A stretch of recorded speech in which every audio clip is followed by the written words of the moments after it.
Operation Stay at Home is now in effect, with New South Wales police targeting police breaching public health orders.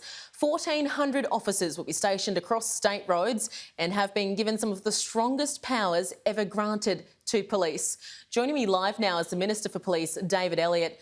Minister Elliott, thanks for your time. You've now entered lockdown week 8. Why wasn't this done earlier? Well, police only respond to what the public health orders say. So obviously that's not something that we have an influence on. We make sure that the public health orders that are handed to New South Wales Police are enforced.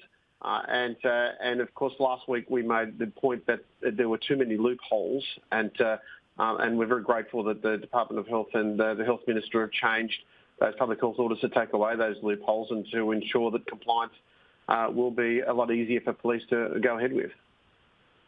So you're confident all of those loopholes have been closed?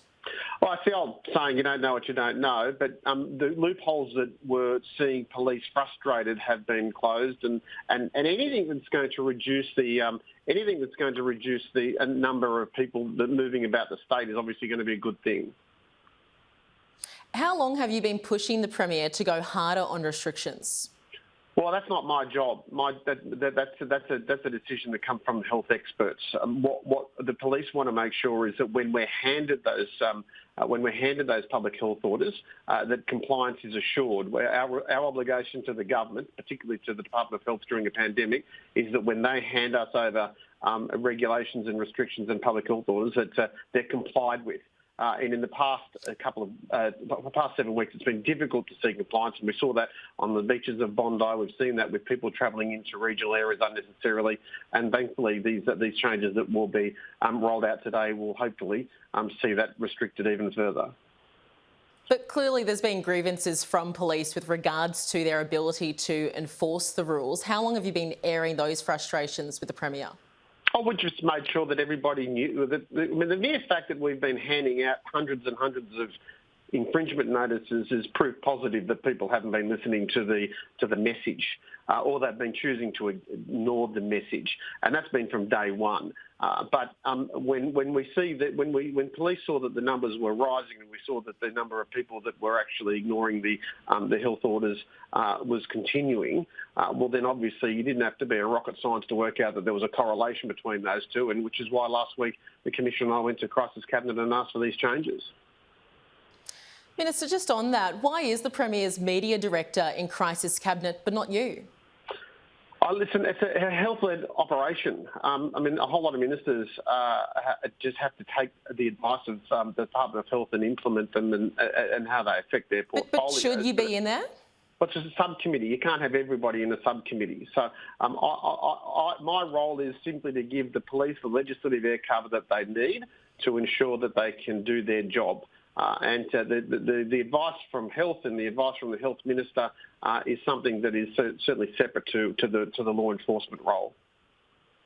But given compliance and enforcement is so crucial to these lockdowns working, shouldn't you be in there? Well, I'm hoping that the changes that we got out of the public health orders last week means that it's not going to be an issue. But again, you can't have everybody sitting in a subcommittee, and I can assure you the Premier and I speak quite regularly, and there's nothing that the subcommittee, that the Crisis Committee deliberates about policing that she isn't aware of my views and the Commissioner's views, and of course when I'm required, the Premier invites me into Crisis Cabinet. Do you have confidence in the way the Premier has handled this wave? Oh, of course. I mean, the last Premier that had to deal with the pandemic died about 80 years ago.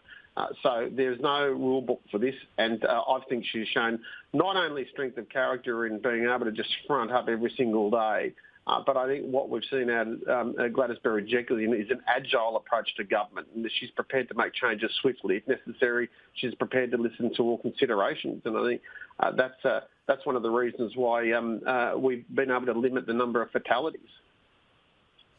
Minister, the government still seems fairly firm on potentially easing rules at the end of August, or at least some rules. Surely if cases remain in the figures that they are at the moment, that can't occur. What would potentially ease?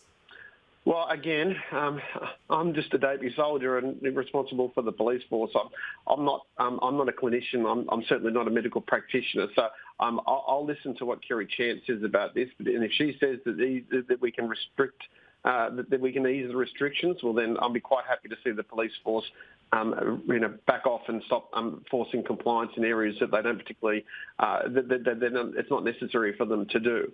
But I have said on the record that in fact, all members of Parliament, including the opposition, have said on the record that we can't wait for the restrictions to go.